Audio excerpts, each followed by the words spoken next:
Hello hi மக்களே, welcome to Akshay Rithu entertainment vlog.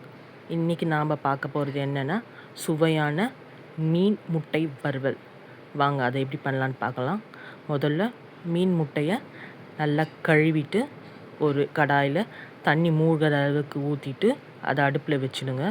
வச்சுட்டு மஞ்சத்தூள் ஒரு ஸ்பூன் போட்டு ஒரு கொதி வர வரைக்கும் வச்சுருங்க. அதுக்கப்புறம் ஆஃப் பண்ணிவிட்டு அதை எடுத்து நல்லா க்ளீன் பண்ணிவிட்டு நம்மளுக்கு தேவையான அளவு கட் பண்ணி வச்சுட்டு மிளகாய்த்தூள் காரத்துக்கு ஏற்ற மாதிரி கொஞ்சம் காரம் அதிகமாகவே போட்டுக்கோங்க, நல்லாயிருக்கும். அப்புறம் மஞ்சத்தூள், அப்புறம் தேவையான அளவு உப்பு, அதுக்கப்புறம் கொஞ்சமாக புளி கரைசல், ரொம்ப லைட்டாக ஒரு துண்டு எடுத்து ஊற வச்சு அதை நல்லா பிசைஞ்சு அந்த புளி கரைசலை ஊற்றிக்கோங்க. நான் அன்றைக்கி ரசத்துக்கு ஊற வச்சுருந்தேன், ஸோ அதனால் அந்த கரைசலை கொஞ்சம் ஊற்றி நல்லா பெரட்டிட்டு கடாயில் கொஞ்சம் நல்லா எண்ணெய் நிறைய ஊற்றிக்கோங்க.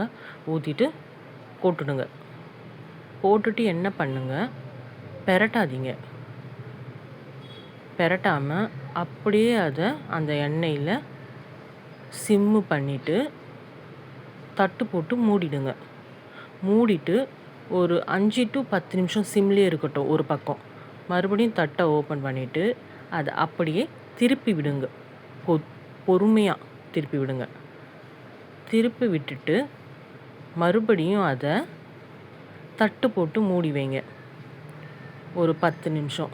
இந்த மாதிரி மாற்றி மாற்றி அது நல்லா ஒட்டாமல் நல்லா ப்ரௌனிஷாக வர்ற வரைக்கும் மாற்றி திருப்பி விடுங்க ஒரு 5 minutes ஒன்ஸ்.